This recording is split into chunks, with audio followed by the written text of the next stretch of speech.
Welcome to the AVL Virtual Reality Workshop Series. Thank you, Bill Sherman, for setting this up. Today, we're going to be talking about VR for architectural review. Some of the other workshop series that are available and coming soon include the bonus VR expeditions on select Mondays for the rest of the semester. Everybody missed the most fun. That was last week, earlier this week, the experiential gaming. The next one is going to be Tassinadi and Cultural Heritage. Why are these in red? Some of them in red. They're VR expeditions. Oh, okay. Okay. All right. So the Cultural Heritage, I didn't make it red. Okay. I understand. All right. So January 8th, Jeb, I copied that text from you, Bill. And then we also have another workshop series that's being led by Tassinadi of CyberDH. And those talks are over in the Scholars Commons at the Wells Library. So today we're talking about a VR for architectural applications. This has been one area of virtual reality that I've always found the most obvious, where you could utilize virtual reality to both experience a place before it's built, or you can experience a place after it's built, but maybe you can't visit it, or experience a place that's already been destroyed. It's a way to preserve architecture as well. About me, I'm not an architect. I'm not an interior designer, nor do I think like either one of those professions. However, I have a lot of experience supporting architectural applications, including instructors in the classroom, some mechanical design teams with capital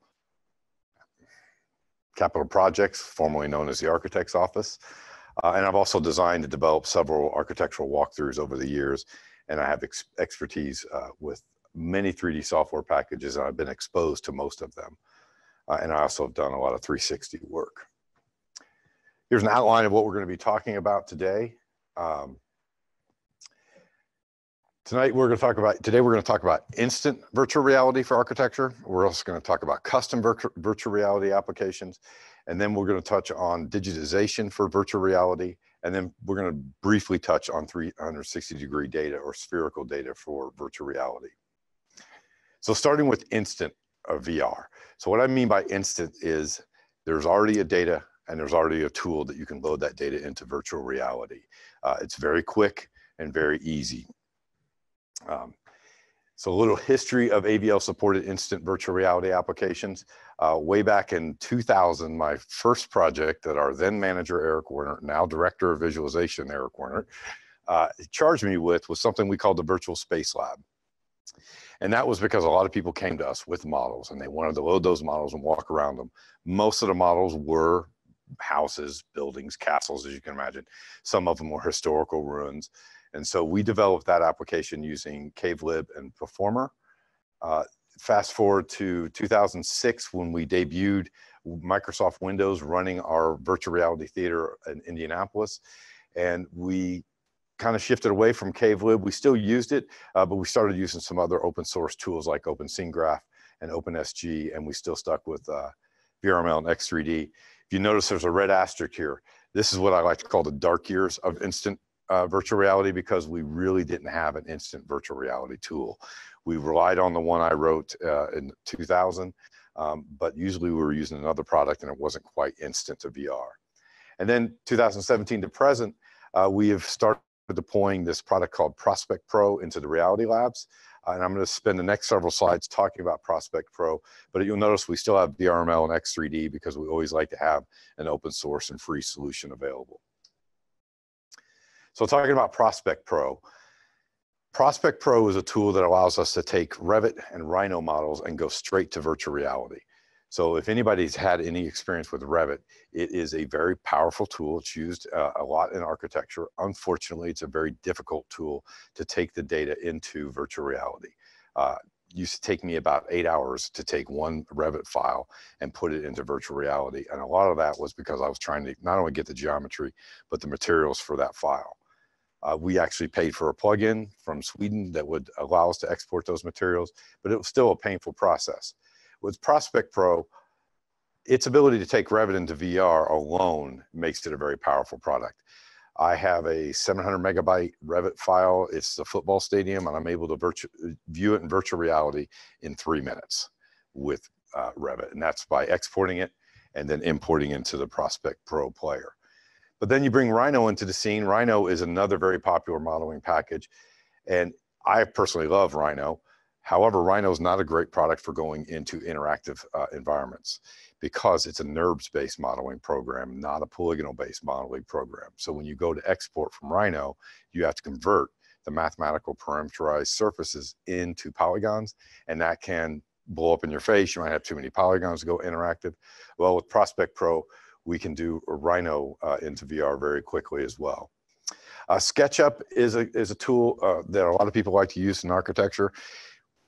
Taking Sketchup to VR, we've conquered this. We've done it for several years. However, it's still very cool to be able to go straight to VR without having to use a product like Unity or another game engine. Prospect Pro should be available on all the reality stations that we have across campuses. You can use Prospect Pro we provide you with a login email, and we provide you with a password. And the password is, I'm not going to do it over video, don't worry. You can contact VizHelp, and we can help you get the password and log in for Prospect Pro. Some of the features Prospect Pro has built into it, it has sunlight control. It also has layer control, which is very cool when you're trying to turn off certain layers in your drawing while you're in VR. And the interface is fairly easy to use. One of the features I started using recently is the markup and report. You can actually mark up inside of virtual reality, and then you can export a PDF with the screenshots of all the markups you've done on the scene. The basic measurement tool, this animation is terrible. They have other tools for measurement that are much more accurate than the one they're demonstrating in this little video.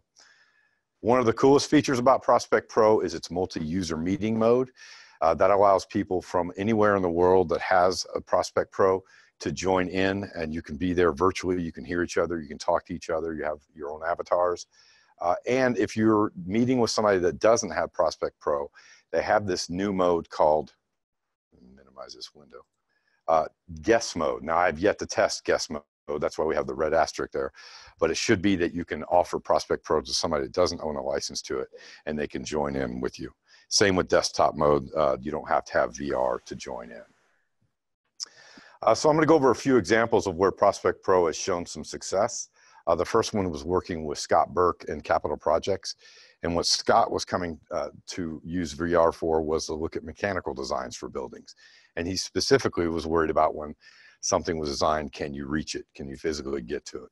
Well, with Prospect Pro, you could bring a real ladder into a room, and then you can put your head goggles on and you can see if you climb that ladder, if you'd be able to fit into a particular alcove or something to reach, say, a water line or something like that that an engineer might need to fix.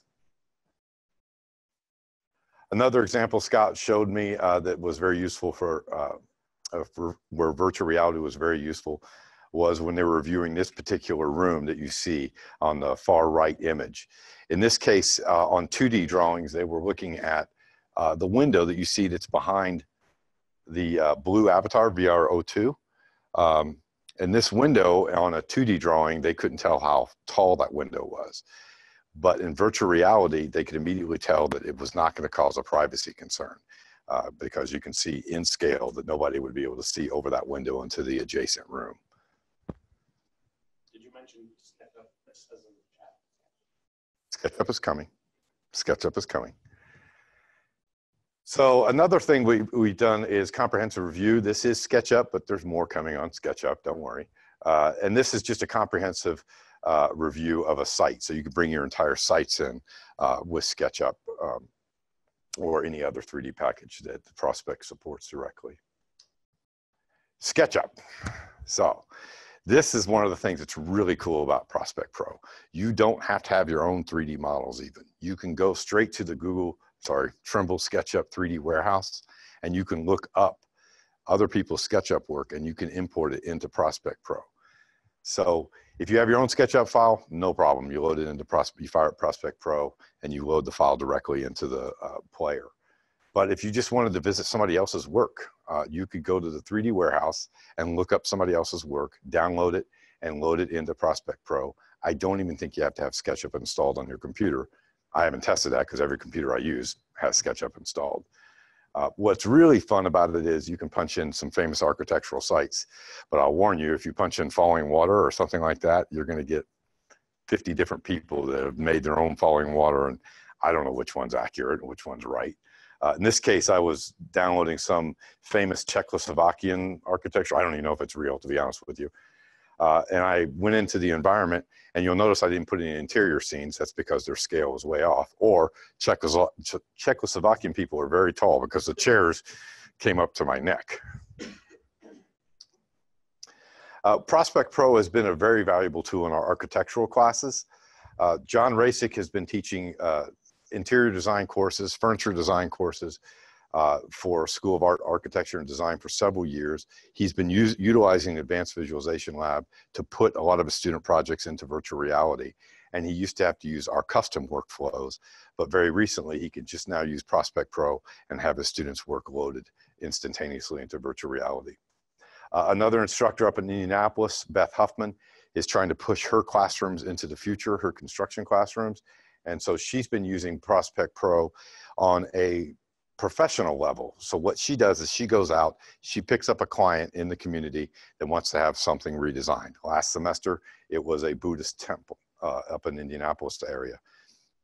That client works with Beth and her students, and they create several different proposals on how they would upgrade that particular facility. And then at the end of the semester, they bring the client into our labs and they present their proposals to the client in virtual reality.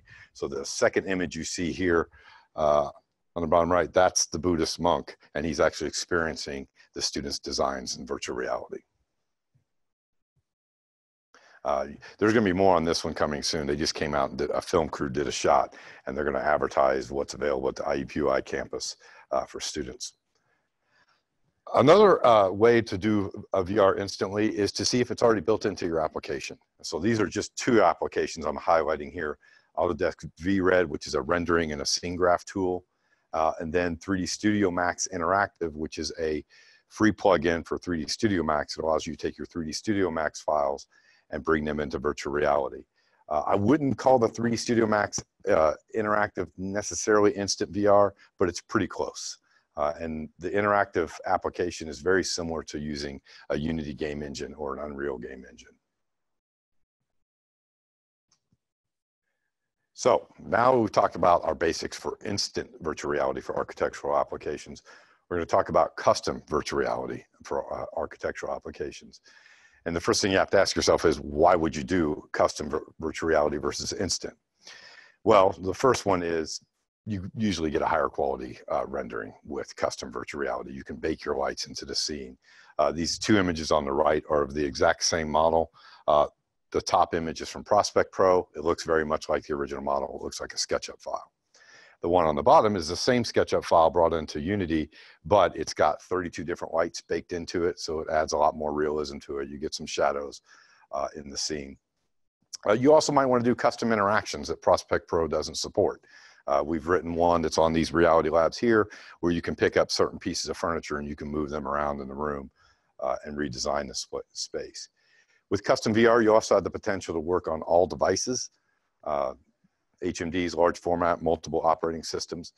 The drawback to custom VR is that you do have custom development time, but you can package your final product into an executable. So maybe you don't want somebody to modify your 3D model like they could with a SketchUp file. You might deliver them, you give them an executable, then you have something in your portfolio that they can't modify. And then finally, web delivery is another advantage of custom VR. A little history of our custom VR support. We, just like our instant reality one, we used to use CaveLib, Performer, Limbo. I'm sure I'm missing a couple on the list there, Eric, from the early years of our VR support. Then once again, we had this momentous occasion where we went to Microsoft Windows to drive our virtual reality facilities. And that's when we debuted a product called Virtools, which was very similar to Unity and Unreal, except it was specifically meant for virtual reality. We still supported, of course, CaveLib and VRML for years. And then our present time, we've been using Unity more than anything for our custom virtual reality, but we have utilized freeware tools still, including VRML and X3D, usually using the instant reality engine. I did? Oh, yeah. So Bill pointed out that there's a very tiny bullet I skipped here. Yeah, that was a bad experience, and I was hesitant to put it up there. It's a product called Eon Reality, and the reason the bullet is so small is because that's about as much impact as it made for us. Now, if I put the bullet for how much we spent for it, it would be a much bigger bullet. So it was a very painful experience for us. I've heard the Eon Reality's gone a long way. It's gone away for us. Let's just put it that way. Yeah, no, it was intentional. I was afraid that some people in the room might remember that experience. So here's a few examples of using the Unity game engine. The top left was a proposal for the Lux Veritas Theater in Indianapolis, now branded the Next Lab. We didn't get all the funding, so I'm not so sure how compelling my realistic example was there. The center 3 images here are actually a digital preservation of the virtual reality theater that existed up at IUPUI. And it's a pretty accurate representation of what the VR theater looked like in its day. And then the one on the right here, the reason we went custom with it is this particular customer or client wanted to keep the wood grain textures on the cabinets. So that was something we had to do had to use a more professional engine like Unity over Prospect Pro so we could do normal maps. This is not a project that we indirectly supported it by providing them hardware for some of their demos, but this is not work that AVL has done. This is a project that's being led up at Indianapolis for the IUPUI campus, and it's so you can visualize IUPUI throughout the years. And you can also go to certain buildings and look at the history behind that building. It's a whole conglomeration of new media arts and science students, coupled with historians, coupled with programmers. And I don't know how many people are on the team right now, but it's worth at least going to the interface that they have for WebGL online and experiencing IUPUI. It's a little rough. It's got a lot of bugs in it right now, and they know that, and they're working on it.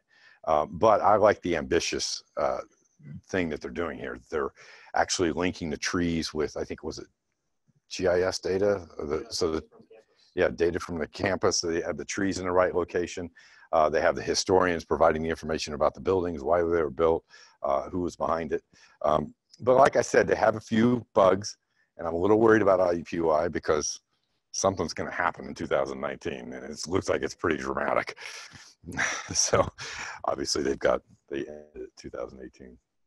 They're going to fix that. I've already talked to them about it. Here's another example where we use VRML and X3D. Eric Warner led the effort on this one. Now this image might look a little funky because it's actually screen capture from a virtual reality theater. So imagine a left screen, a center screen, a right screen, and then this was the floor screen. And in this case, we were reviewing furniture proposals for the Cyberinfrastructure building here on this campus. And all the furniture vendors came in. I think there was 4 of them. And then Eric helped them drive around their space and say, well, they could brag about what furniture was best. And who won? Was it Hayworth? You sit in one every day, Eric. So, you're all about the same. They did actually decide to make the spaces larger. Oh. Okay, so for those that can't hear, Eric's saying that they did decide to make the spaces larger. You're saying the spaces between the desk or for each cubicle? All right.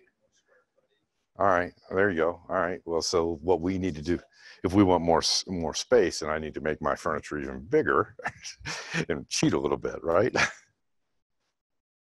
I'm just going to briefly touch on the web-based tools. These could almost be instant virtual reality. The only reason I'm not saying they're instant is because I haven't personally done it yet. I attempted earlier this week to take one of our existing scenes and to put it into Mozilla Hubs, but I was having a difficult time with the 3GS exporting my geometry. But I have a lot of hope that the next time I give this talk, I'll be able to give you some updates on the web-based tools for custom virtual reality or even instant virtual reality. And since we're talking about virtual reality, I'd like to touch just one slide on augmented reality because this is one of the few compelling augmented reality applications I've seen. And this was done by Chauncey Friend up at Indianapolis. It's when we were proposing to upgrade the Next Lab with some what we call the reality cage.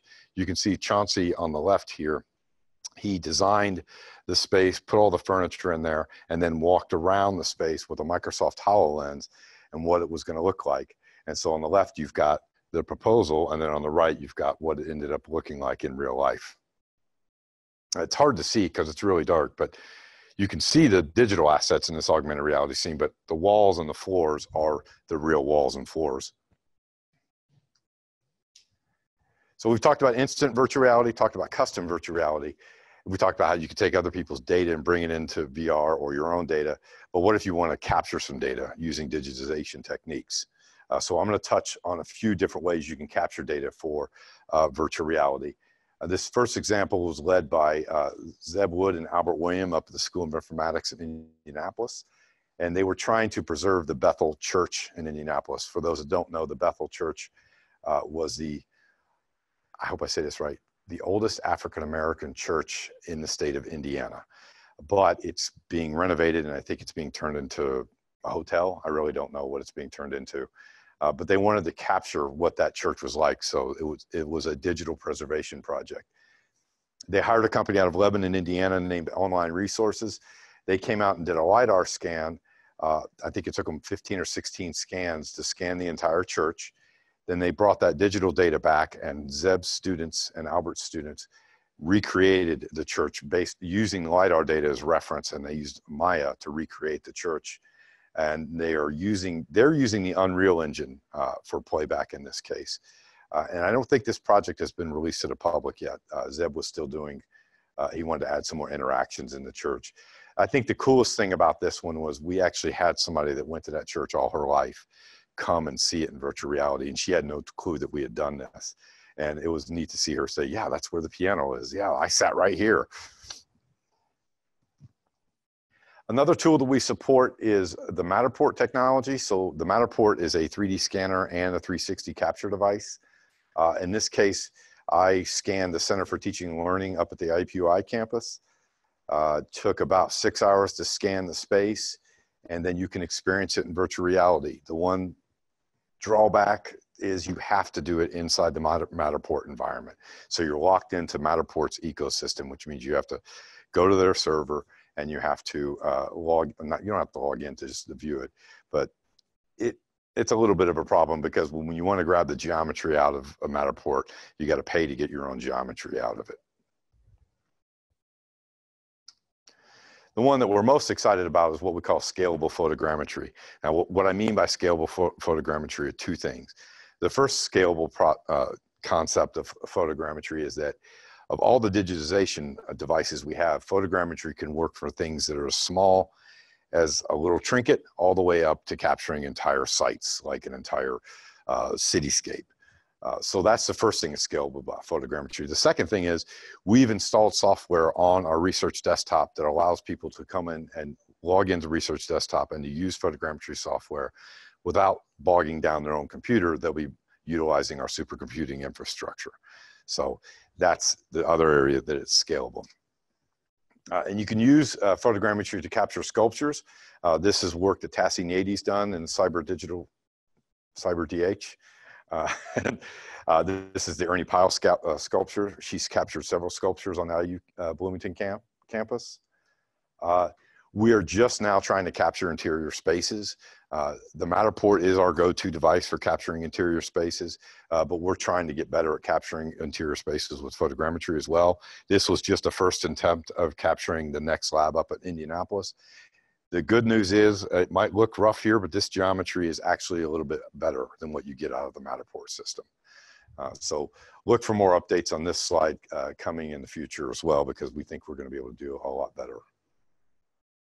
Some of our colleagues, Matthew Brennan has captured large spaces, and he's done some outstanding work. If you look him up on, I think he's got a lot of examples on Sketchfab. And then I mentioned capturing entire cityscapes. In this case, it was a geophysical archaeology project that Alex Badillo, I hope I'm saying his name right. I haven't met Alex, but he had this flown with a drone. It was an NSF funded grant through Oklahoma University, is that right? Oklahoma State. But this data was processed here on our supercomputing systems and using our photogrammetry software.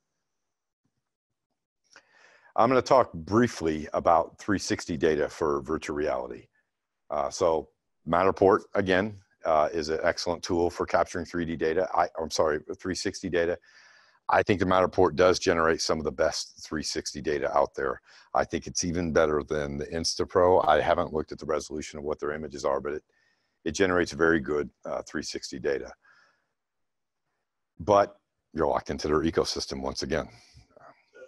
Yeah. You mentioned last time the Matterport slide was up that you could buy your own data, and then we have examples of where we've taken the OBJs and turned them into. Yes, we do have examples. I think we did one a long time ago, and we can share that example. But right now, most of the time, you would just experience it in Matterport. And when you experience virtual reality in Matterport, you're experiencing the 360 data. You're not experiencing the geometry. So when you click on the little head-mounted display icon, and it takes you inside the VR scene, you're seeing the Matterport 360. You're not seeing the geometry. But what you're talking about when you export the geometry from Matterport and bring it into Unity or X3D, that's where you're getting the geometry, and it's much rougher looking. Yeah. We have other 360 capture. Of course, there's the Rico Theta, which is cheap enough now. Most people are buying their own 360 cameras. But we also support the Insta360 Pro, and we haven't really deployed it yet for users, but we're in the midst of working out the workflows for that. And then we have a client up in Indianapolis that likes to use the Gigapan robotic system, and he's generated some great captures. In this case, it's the Madam Walker Theater, and this is Albert William that did this work. What he's using this for is they've done another LIDAR scan. They want to do a digital preservation of the Madam Walker Theater. So online resources come out and they've done a LIDAR scan of this space, but they're using the Insta360 Pro to not only, I'm sorry, the Gigapan to not only create a 360 experience, but they can also use this as a reference for their textures that they're going to put on the models. 360 Playback, you have a lot of options here.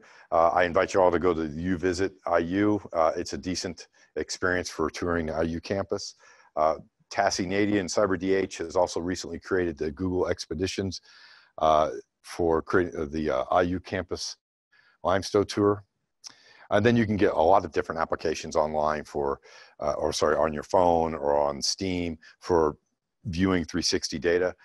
This one up here, Visiball 360 VR, was developed by me, and it's available on the Apple App Store for free. So I expect to see my downloads go up today.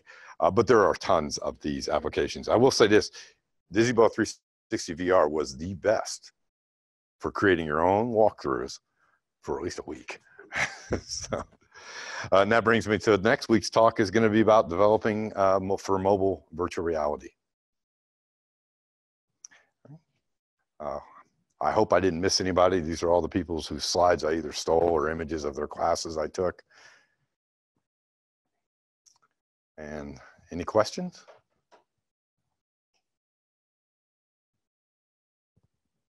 Yeah. So you said you had to pay to get the Matterport geography out of there. Mm-hmm. Yeah. How much it is.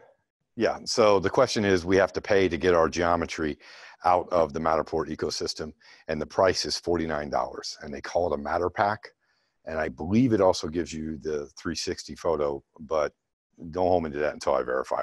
I don't think we've done it yet. It used to be free. When we first started our Matterport relationship, we got all of it for free, you know, the way it should be, but they decided to start charging for your own data. Which format? OBJ.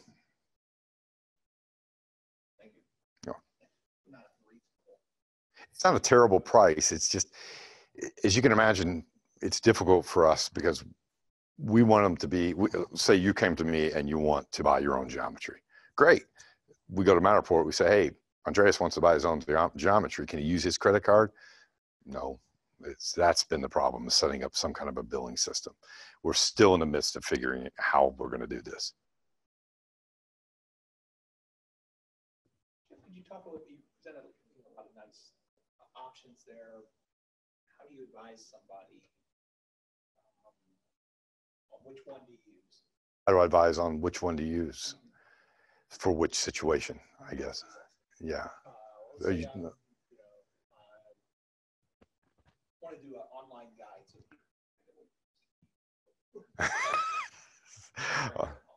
All right. I would say that if it's an online guide, I would say you go with the web tools. I think it depends on what your target audience is and what you need to do. If you need custom interaction, if you don't need custom interaction, which I don't think you do in that particular case, I would say you could use 360 capture as one option for navigating through a building, or you could use a web-based tool like WebGL. Well, in this case, Mozilla Hubs might be an option, but I have to find out more about Mozilla Hubs. Does that answer your question? Yeah, it's on a per client consultation basis is how we determine what tool is best for them. More times than not, I would say people come to us, we try to go to the instant VR route because it can be done quickly. But when somebody comes to us, and this is a common one, they want to move furniture around in the space, that's where it gets a little more difficult.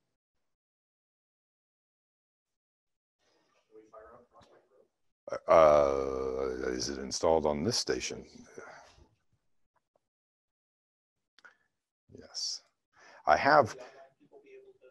They might be able to. We can switch video. Yeah. So I put it under AVL. Actually, I think you're sharing the screen, so they should be able to see it. They destroyed my folder. Uh-oh. So that I've talked to STC. Is it on box? I have it. Yeah, I can grab it. That's unfortunate. So Prospect Pro, I'm sure, is installed. We can at least do the SketchUp.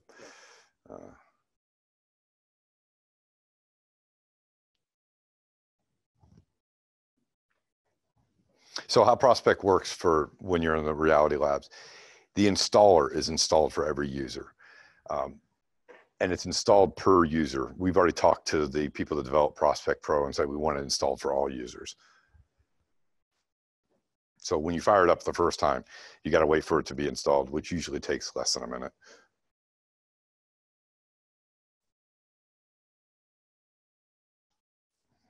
I hope there's not a keylogger on here.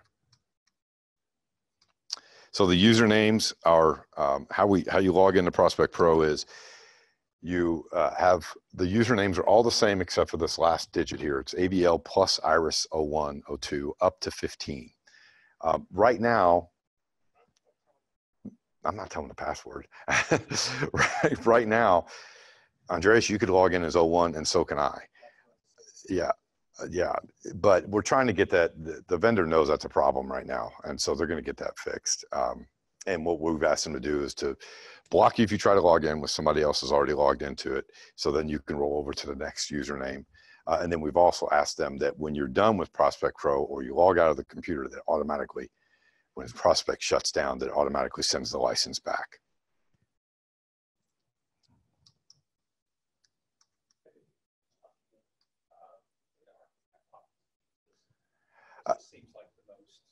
Yes, it is.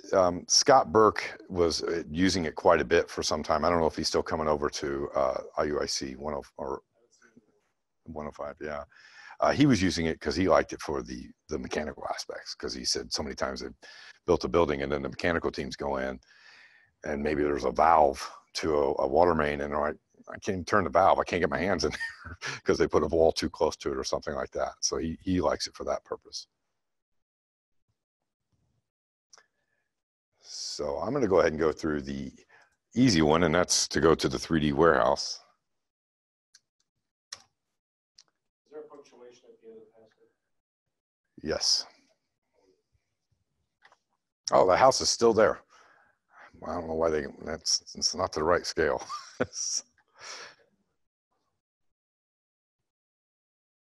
Which one? Well, that's too small. Go to the Sydney Opera House. Yeah, and I don't know what this.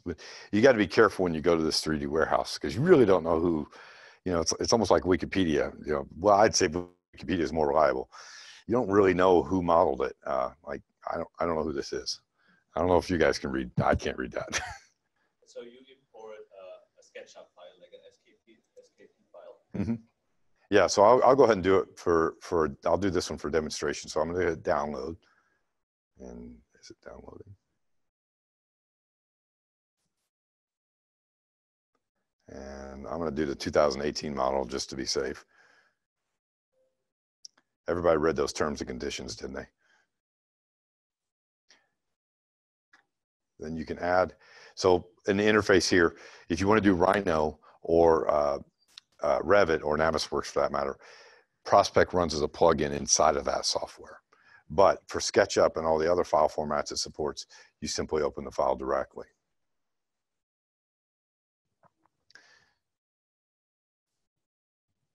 So if you would, so where's my VR headset?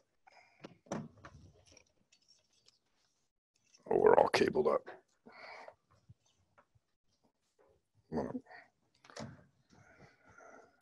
Jeez. Yeah. All right. Doesn't look like I'm being tracked. Do I have to walk out here? Oh, it didn't recognize. It said no headset detected. No, I didn't. So I'm glad this happened. Where does the Steam login? So it's best if you're already logged into Steam. If you're not familiar with Steam, it's free. You can create your own account. Or if you're at AVL Reality Station, you simply go to C:/AVL and then double click the Steam login. And that will log you into a Steam account that's already got Steam VR installed. So now that that's installed, Steam VR installed. All right, there we go.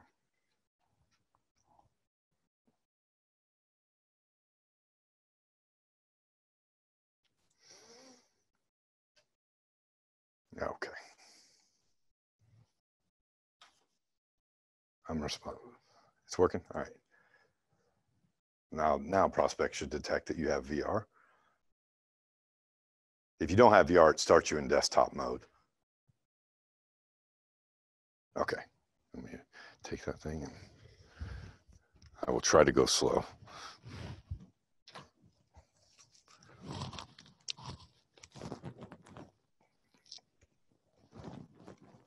All right.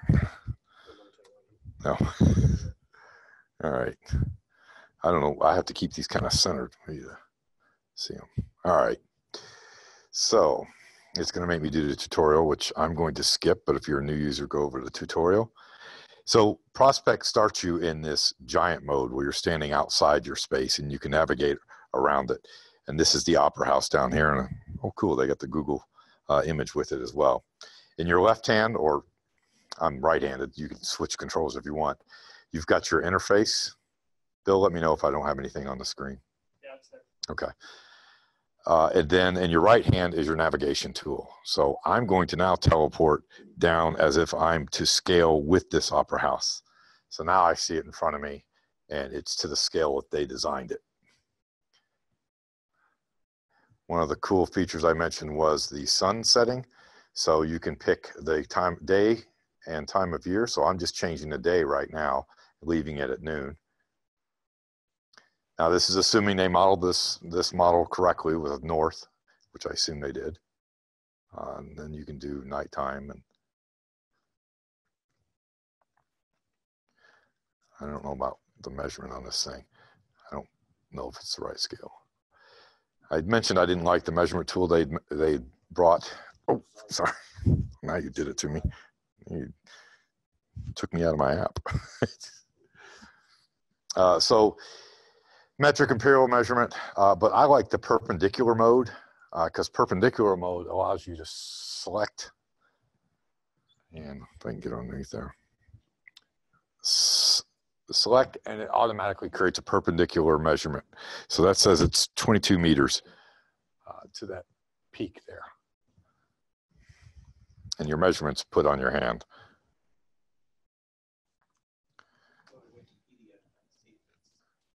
Well, I don't, it doesn't look, I mean, I'm being recorded, so I'm not going to put somebody's model down. What does it say it is? I don't know. So here's the, everybody's going to be stealing my signature now, aren't they? That's the markup tool. You can do 360 capture inside of VR with Prospect. You can also do screenshots.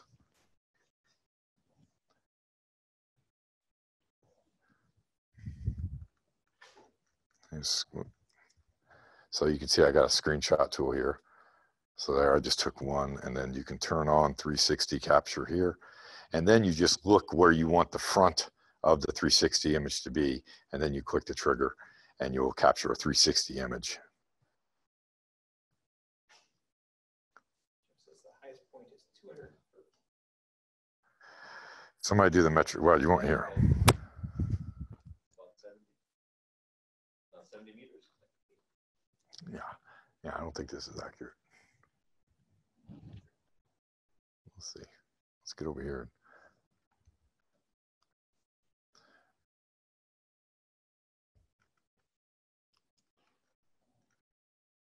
How many feet? 213.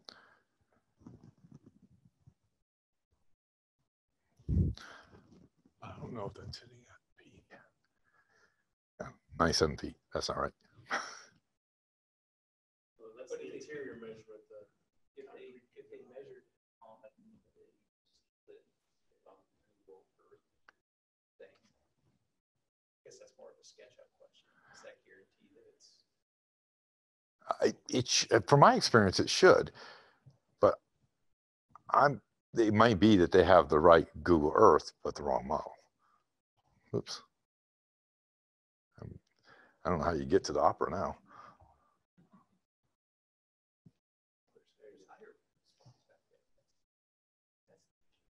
Yeah. This is not my favorite model.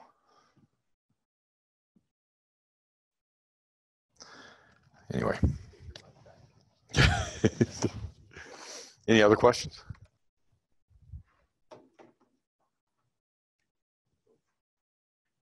From Chauncey. Jeff, if you are using Prospect near an IQ wall, how can everyone else in the room watch? Oh, yeah. So Chauncey's asking if somebody's experiencing virtual reality, how can other people see what that person sees on, say, an IQ wall? And how we've done that in the past was using Solstice. So we did a Solstice capture of the person in VR, and then everybody else was watching on the IQ wall. And that's what ended up, the reason Chauncey brings that up, that's what happened with Beth Huffman's class. As you can imagine, this Buddhist monk who had never been in virtual reality before, after about the second model, he was done. And he wanted to sit down and see the environments. And so then he sat down, we broadcasted to the IQ wall, and then the students still went around VR and pointed things out. If you're gonna do that, I highly recommend you slow down and don't look real fast everywhere because you can make people sick. The virtual reality experience it feels slower than the people on the outside. And so a lot of the students were jerking their head saying, if you look over here, you'll see my door. And then if you look over here, you'll see my atrium. And we were like, whoa, whoa. And so I had to go over to the students and say, slow down, point, take your time, look at it, and then slowly turn to the next thing. And I hope that answered Chauncey's question. Yeah. Other questions? Thanks, Jeff, he says. Thanks, Chauncey. I have another question about photogrammetry. Uh-huh. I know that Bernie Fisher, for example, uses geometry, I think, every summer, photogrammetry whenever he goes to Rome. How feasible is it to, for example, photogrammetrize a whole building, like Franklin Hall, for example? Is that something that can reasonably be done by one person within a week, or is it something that takes months? I'm going to avoid the time question because I haven't done it yet. However, was the question captured, Bill? Yes. Okay. No, all right. So the question is it feasible to capture something very large like Franklin Hall? And if so, can one person do it, and how much time would be involved? It's certainly possible. Yeah, that's a good question. Yeah, inside. Just inside. Inside. Wow, now that's a tough one. Yeah, you got me on that one. I thought you were talking about the outside. Man, I couldn't give you an answer on how long that would take. Yeah. Okay. So Matt Brennan did this thing in Rome where he would go into these shops and then go into the basements, and like he would eventually, over the course of days, have gone, because they have like these basements that are all like connected and stuff like that. Yeah. And he would just like do one shop a day. And he would just take pictures of the shop and go down and do their basement and photogrammetrize it. And I do know that Matt's done these large cathedral-sized spaces that have murals, and it takes them maybe 300 photos, which is seemingly not that many, but it captures the murals pretty well. Yeah. So you use a standard DSLR for that? Like yeah. Do you have to be mindful of the specific lens you use? What kind of photo length? I'm going to say yes, but I don't have an answer on the specifics of that. Is it in the workflow? Okay.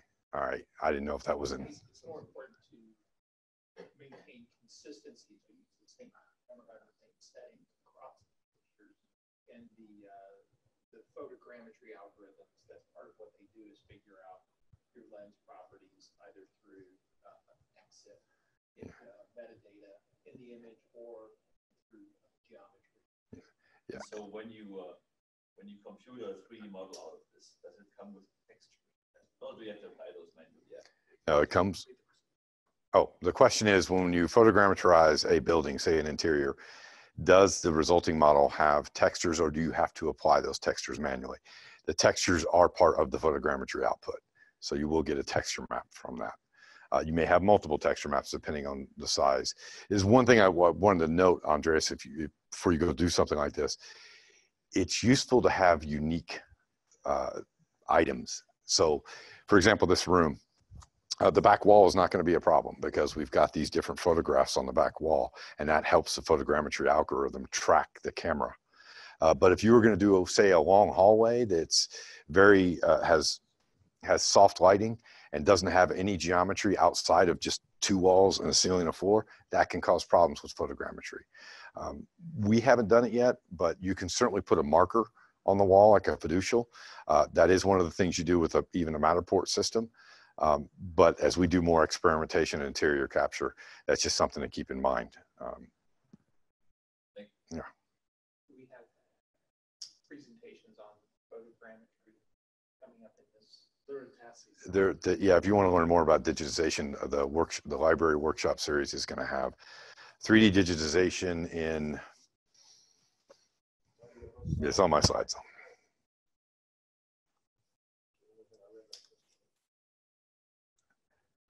March 28th, Tassie and I will be presenting on that. And